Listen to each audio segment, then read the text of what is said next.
8월 14일 수요일 저녁 수요 기도회에 참여하신 여러분을 주 예수 그리스도의 이름으로 축복합니다. 주중의 말씀으로 요한계시록의 말씀을 묵상하는 가운데 있죠. 요한계시록을 통해 우리의 신앙을 점검하고 다가올 미래를 준비하며 올바른 신앙생활을 영위하고자 준비하게 되었습니다. 이 시간 여러분을 축복하며 오늘 함께 볼 본문의 말씀으로 요한계시록 16장 1절로 9절 말씀 보도록 합니다. 오늘 말씀을 함께 합독하실 텐데 요한계시록 16장 1절로 9절 다 같이 합독하도록 하겠습니다. 요한계시록 16장 1절로 9절입니다. 또 내가 들으니 성전에서 큰 음성이 나서 일곱 천사에게 말하되 너희는 가서 하나님의 진노의 일곱 대접을 땅에 쏟으라 하더라. 첫째 천사가 가서 그 대접을 땅에 쏟음에 짐승의 표를 받은 사람들과 그 우상에게 경배하는 자들에게 악하고 독한 종기가 나더라. 둘째 천사가 그 대접을 바다에 쏟음에 바다가 곧 죽은 자의 피같이 되니 바다 가운데 모든 생물이 죽더라. 셋째 천사가 그 대접을 강과 물 근원에 쏟음에 피가 되더라. 내가 들으니 물을 차지한 천사가 이르되 전에도 계셨고 지금도 계신 거룩하신 이여 이렇게 심판하시니 의로우시도다. 그들이 성도들과 선지자들의 피를 흘렸으므로 그들에게 피를 마시게 하신 것이 합당하니이다 하더라. 또 내가 들으니 제단이 말하기를 그러하다 주 하나님 곧 전능하신 이시여 심판하시는 것이 참되시고 의로우시도다 하더라. 넷째 천사가 그 대접을 해에 쏟음에 해가 권세를 받아 불로 사람들을 태우니 사람들이 크게 태움에 태워진지라. 이 재앙들을 행하는 권세를 가지신 하나님의 이름을 비방하며 또 회개하지 아니하고 주께 영광을 돌리지 아니하더라. 아멘. 첫째에서 넷째 대접은 땅, 바다, 강과 물의 근원, 해 등 자연계에 대한 재앙이고 다섯째부터 일곱째 대접은 짐승의 왕좌, 큰 강 유브라데, 공중 등 악한 영의 세력에 대한 심판을 나타내고 있습니다. 출애굽 당시 애굽에 내려졌던 10가지 재앙이 대접 재앙에서도 반복되고 있음을 볼 수 있겠죠. 계시록 16장 1절로 2절 오늘 본문의 말씀 다시 한번 볼까요? 또 내가 들으니 성전에서 큰 음성이 나서 일곱 천사에게 말하되 너희는 가서 하나님의 진노의 일곱 대접을 땅에 쏟으라 하더라. 첫째 천사가 가서 그 대접을 땅에 쏟음에 짐승의 표를 받은 사람들과 그 우상에게 경배하는 자들에게 악하고 독한 종기가 나더라. 아멘. 본문 1절에서 성전에서 큰 음성이 나서 일곱 천사에게 말하되 그렇죠? 구원과 심판의 주체는 모두 하나님의 성전 곧 예수 그리스도입니다. 사단의 큰 세력에 대해 하나님의 큰 심판이 엄중하게 내려지고 있는 거죠. 첫 번째 나팔 재앙처럼 첫 번째 대접 재앙도 땅에 쏟아집니다. 땅은 사탄의 세력이 활개치는 세상과 그 영역을 의미하는 거죠. 본문 2절 말씀 가운데 짐승의 표를 받은 사람들과 그 우상에게 경배하는 자들은 사단의 세력 아래에서 그 우상을 섬기는 자들입니다. 구원받은 성도들은 짐승과 그의 우상과 그의 이름의 수를 이기고 벗어난 자들이죠. 그러므로 성도들은 대접 재앙 심판의 대상이 아닌 것입니다. 일곱 재앙이 땅에 임할 때의 성도들도 불신자들과 똑같이 이 재앙에 노출됩니다. 그러나 그 재앙이 성도들에게는 심판이 아니라 은혜의 기회인 것이죠. 그 재앙들을 보면서 성도들은 자신의 삶을 돌아보며 회개하고 돌이키게 되겠죠. 본문 2절 말씀 가운데 악하고 독한 종기가 나더라. 그렇죠. 이 부분은 출애굽의 6번째 재앙과 같아 보입니다. 죄악은 자기 스스로를 찌르는 고통, 곧 악하고 독한 종기인 거죠. 본문 3절 말씀에서 바다가 곧 죽은 자의 피와 같이 되니 그렇죠? 두 번째 나팔 재앙처럼 두 번째 대접 재앙도 바다에 쏟아졌습니다. 일반적으로 성경에서 보면 바다, 큰 물, 많은 물은 죄악과 저주 그리고 심판의 대상입니다. 본문 3절 말씀에서 바다 가운데 모든 생물이 죽더라. 그렇죠? 인해 재앙과 나팔 재앙 그리고 대접 재앙이 거듭될수록 재난의 범위는 계속 확대되고 있음을 볼 수 있죠. 인해 재앙에서는 전체 4분의 1, 나팔 재앙에서는 3분의 1, 대접 재앙에서는 모든 것으로 확대되어 감을 볼 수 있습니다. 재앙이 확대되는 거죠. 두 번째 대접 재앙으로 바다가 피가 되고 세 번째 대접 재앙으로 강이 피가 되는 것은 출애굽의 첫 번째 재앙을 연상시킵니다. 애굽 사람들이 섬기던 나일강의 신을 하나님께서 심판하여 죽여버리듯이 하나님은 악의 상징인 바다와 강, 곧 큰 물과 많은 물의 권세, 사단을 반드시 심판하십니다. 본문 4절에서 셋째 천사가 그 대접을 강과 물 근원에 쏟음에 피가 되더라. 그렇게 기록되어 있죠. 세 번째 나팔 재앙이 강과 여러 물샘에 쏟아진 것처럼 세 번째 대접 재앙도 강과 물 근원에 쏟아졌습니다. 강과 물 근원에 대한 심판은 악에 대한 근본적인 심판을 의미한다고 볼 수 있겠죠. 이는 애굽의 마술사들이 결코 흉내낼 수 없는 궁극적이고도 최종적인 심판인 셈입니다. 본문 7절 말씀 가운데 제단이 말하기를 그러하다. 주 하나님 곧 전능하신 이시여 심판하시는 것이 참되시고 의로우시도다. 아멘. 왜 제단이 심판의 정당성을 말하고 있다고 생각하십니까? 성도들의 억울한 피가 그 제단에서 바쳐졌기 때문이겠죠. 8절 말씀 가운데 넷째 천사가 그 대접을 해에 쏟음에 해가 권세를 받아 불로 사람들을 태우니, 그렇죠? 네 번째 나팔 재앙이 해달별에 쏟아진 것처럼 네 번째 대접 재앙도 해에 쏟아졌음을 볼 수 있습니다. 해의 권세는 모든 것을 태워버리는 것이죠. 그러나 출애굽한 광야의 이스라엘 백성들을 온전하게 지키신 것처럼 하나님께서는 하늘의 장막을 쳐서 당신의 택한 백성 성도들을 온전하게 보호하십니다.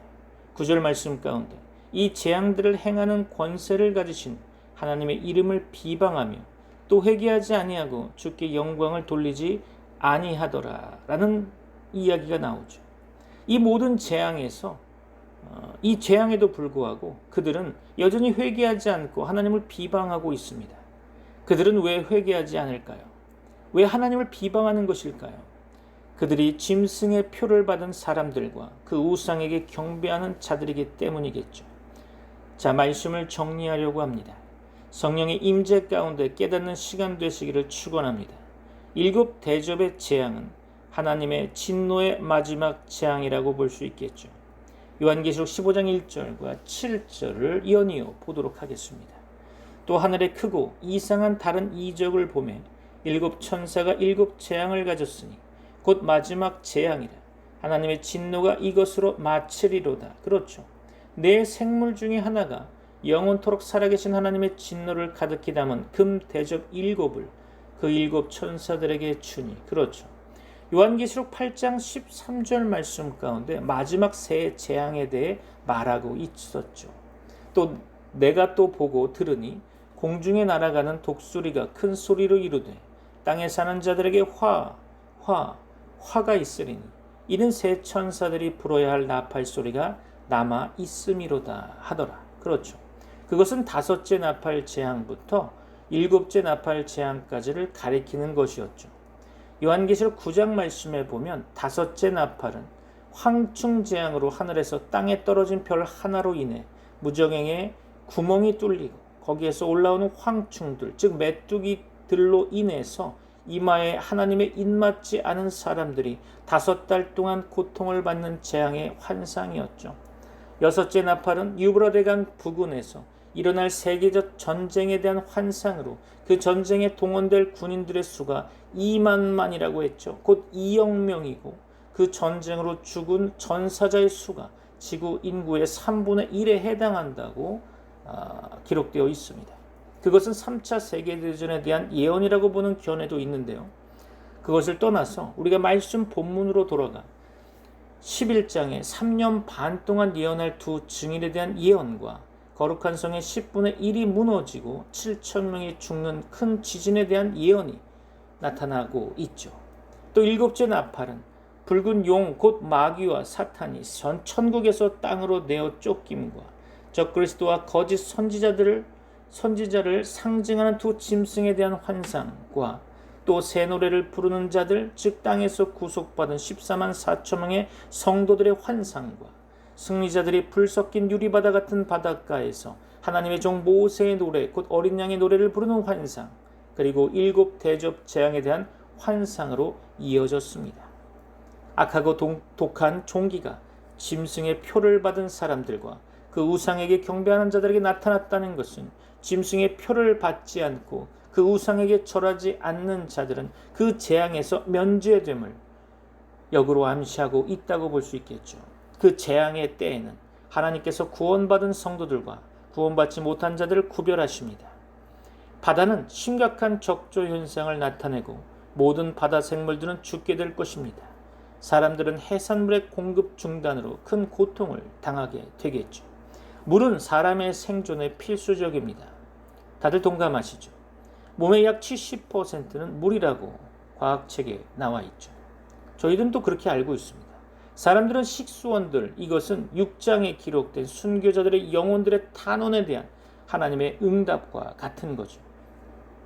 그들은 자신들의 억울함을 하나님께 호소했고 하나님께서는 7 대접 재앙으로 그 호소에 응답하셨습니다. 그 재앙으로 순교자들의 영혼들은 하나님의 심판에 참되고 의로우심을 증거할 것입니다. 자, 잠시 우리 과학적인 내용을 좀 볼까요? 태양의 표면 온도가 약 6,000도 된다고 하죠. 태양의 중심 온도는 약 1,500만 도로 추정된다고 합니다. 만일 태양 주위에 가스층이 대폭발을 한다면 태양의 표면 온도는 급격히 올라가겠죠. 그렇지 않아도 오늘날 지구는 온난화 현상 때문에 이상 기온 상승으로 인한 극심한 더위를 경험하고 있습니다. 그러나 만일 태양의 표면 온도가 급격히 높아진다고 한다면 지구의 생명체들은 태양의 열기로 인해 태움을 당하겠죠. 그런데 이런 재앙을 받으면서도 악인들은 회개하지 않았습니다. 사실 회개는 아무 때나 할 수 있는 것이 아니죠. 회개는 하나님께서 은혜 주실 때에만 가능합니다. 회개는 하나님의 은혜인 것이죠. 그러므로 죄인들은 회개할 만한 때에 회개해야 합니다. 이사야 55장 6절이죠. 너희는 여호와를 만날 만한 때에 찾으라. 가까이 계실 때에 그를 부르라. 아멘. 우리는 회개를 뒤로 미루지 말아야 하고 하나님께서 은혜로 회개할 마음을 주실 때에 바로 그때 그곳에서 즉시 회개하기를 힘써야 할 것입니다. 오늘 본문의 말씀을 몇 가지로 정리해 보려고 하는데요. 기도 제목으로 삼으시고 늘 말씀을 묵상하시기 바랍니다. 첫째로 우리는 하나님께서 지극히 공의로우시며 공의로 세상을 심판하심을 알아야 할 것입니다. 오늘 본문의 말씀 5절로 6절이죠. 내가 들으니 물을 차지한 천사가 이르되 전에도 계셨고 지금도 계신 거룩하신 이여 이렇게 심판하시니 의로우시도다. 그들이 성도들과 선지자들의 피를 흘렸으므로 그들에게 피를 마시게 하신 것이 합당하니이다 하더라. 아멘. 사람의 판단은 불공정하고 편파적이기 쉬우나 하나님의 판단은 공의로우십니다. 믿습니까? 마지막 날 하나님께서는 모든 사람들을 공의로 심판하실 것입니다. 둘째로 하나님께서는 특히 악인들에게 엄한 심판을 내리실 것입니다. 대접재앙은 땅과 바다 그리고 강과 샘 그리고 해 짐승의 보좌에 쏟아졌죠. 특히 땅에 쏟아진 재앙으로 인해 독한 종기가 짐승의 표를 받은 사람들과 그 우상에게 경배하는 자들에게 나타났죠. 그들은 마지막 하나님의 은혜를 받지 못한 죄인들입니다. 마지막 심판날에 그들은 하나님의 공의의 벌을 받게 될 것입니다. 셋째로 사람은 회개할 기회를 놓쳐서는 안 되겠죠. 회개는 하나님께서 은혜를 주실 때 가능한 것입니다. 그 기회를 놓치게 된다면 다시는 회개할 수 없을지도 모릅니다. 그러므로 우리는 회개할 마음이 들 때 즉시 회개해야 하는 거죠. 이사야 55장 6절로 7절 말씀 가운데 너희는 여호와를 만날 만한 때에 찾으라. 가까이 계실 때에 그를 부르라. 악인은 그의 길을 불의한 자는 그의 생각을 버리고 여호와께로 돌아오라. 그리하면 그가 긍휼히 여기시리라. 우리 하나님께로 돌아오라. 그가 너그럽게 용서하시리라. 아멘. 우리는 몸이 조금 아플 때라도 하나님 앞에 불평하거나 원망하지 말고 회개할 것이 없나 자신을 살펴야 하겠죠. 하나님께서는 자주 고난을 통해 교훈하십니다. 그리고 고난을 통해 역사하십니다. 우리는 항상 회개하기를 힘써야 할 것입니다.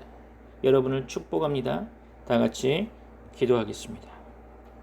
이제는 우리 주 예수 그리스도의 은혜와 하나님의 사랑과 성령님의 교통하심이 트리니티 미라클 교회 모든 권속들과 세계 교회 위에 이제부터 영원까지 함께 있을지어다. 아멘.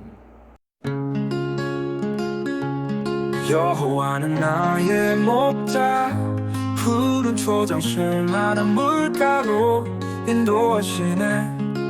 내 영혼 소생시키고 의의 길로 인도해. 주의 이름 위하여 날 이끄시네. 여호와는 나의 목자, 내 평생에 선하심 날 따르리.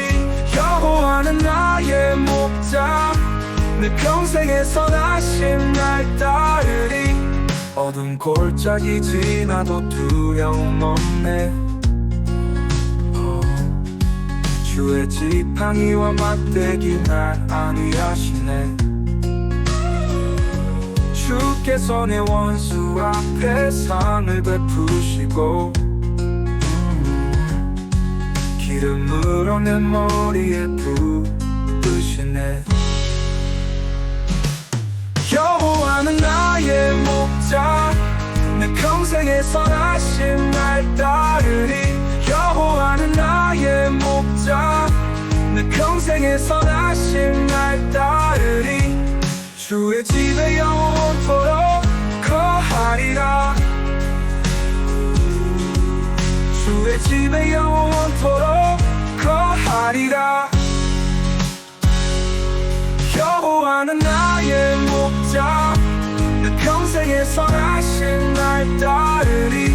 여호와는 나의 목자, 내 평생에 선하신 날 따르리.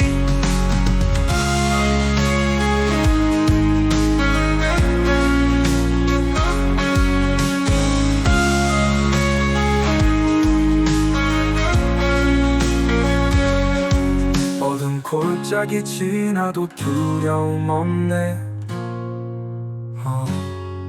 주의 지팡이와 막대기 날 안위하시네. 주께서 내 원수 앞에 상을 베푸시고 기름으로 내 머리에 부으시네. 주의 집에 영원토록 거하리라.